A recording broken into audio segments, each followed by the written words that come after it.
Here is the NFL Iceberg. The XFL.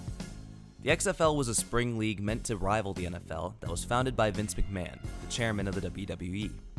His aim with this football league was to make it resemble the WWE as much as possible, with a lot of weird and wacky rules. One rule change was that players could actually wear whatever name they wanted to on their jersey. They didn't have to use their actual names. Another weird rule was to decide who gets the ball first. Instead of flipping a coin, two players would race 50 yards in order to obtain a loose ball in which they called a scramble. Whoever gets the ball will receive first. You know, in the past, all football games get started with a coin toss. No way, Jose. The XFL also famously ignored many safety regulations compared to the NFL, even allowing a player, who was diagnosed a few days ago with a pretty severe concussion, the ability to play in a game. Jeff Brom, how in the world are you starting this game tonight after taking that hit just 6 days ago? Well, let me answer that question by asking you two questions. One, is this or is this not the XFL? Yes, it is. Two, do I or do I not currently have a pulse? Yes, I do. Let's play football. The inaugural season took place in 2001, and due to a lack of popularity, quickly folded after just that one season. Vince McMahon would attempt to bring the league back in 2020, with a completely new look, new teams, and more standard NFL regulated rules. Their second inaugural season would happen in 2020, before being cut short due to the world health crisis. The league was then sold by Vince McMahon to none other than Dwayne "The Rock" Johnson, who is now the current commissioner of the league. It was brought back in 2023 and finally finished its inaugural season.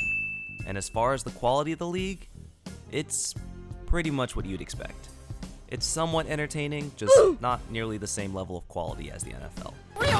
Do whatever the you want! The USFL.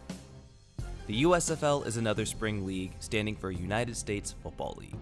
It initially ran from 1983 to 1986 before folding. No one expected to see a return for this league. However, the owners, after seeing a possible market for spring football with the attempts of the XFL, decided to bring the league back in 2022. They actually just finished their second season of play here in 2023, and if I were to describe the quality, I'd say it's about on the same level as the XFL, maybe even a little less. You're just not going to get NFL quality football in either of these spring leagues. The FedEx Field Curse. FedEx Field is the current stadium that is home to the Washington Commanders. It's also a stadium that is pretty old and falling apart, quite literally.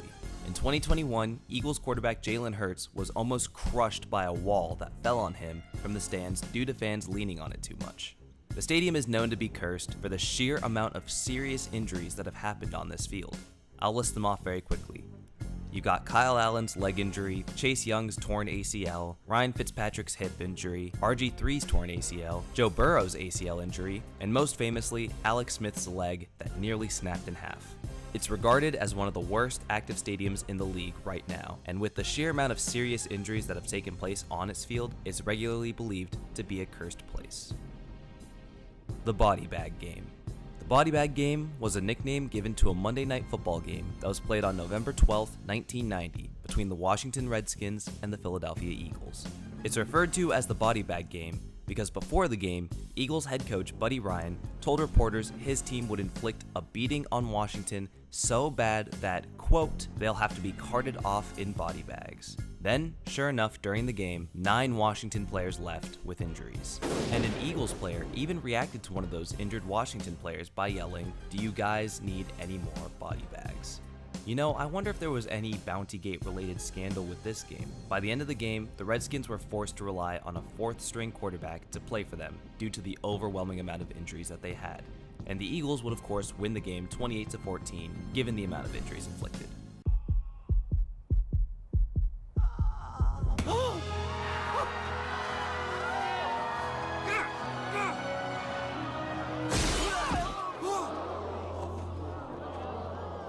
The Metrodome Collapse. The Metrodome was the home stadium of the Minnesota Vikings from 1982 to 2013. While it was a fairly popular location, with many iconic moments taking place inside, it is probably most famous for the roof of the stadium collapsing. On December 10, 2010, Minneapolis was hit with a very severe snowstorm. A couple days prior to a Monday Night Football game that they were scheduled to play there. Workers were ordered not to clear the snow off the roof due to the conditions of the roof still being very icy and unsafe.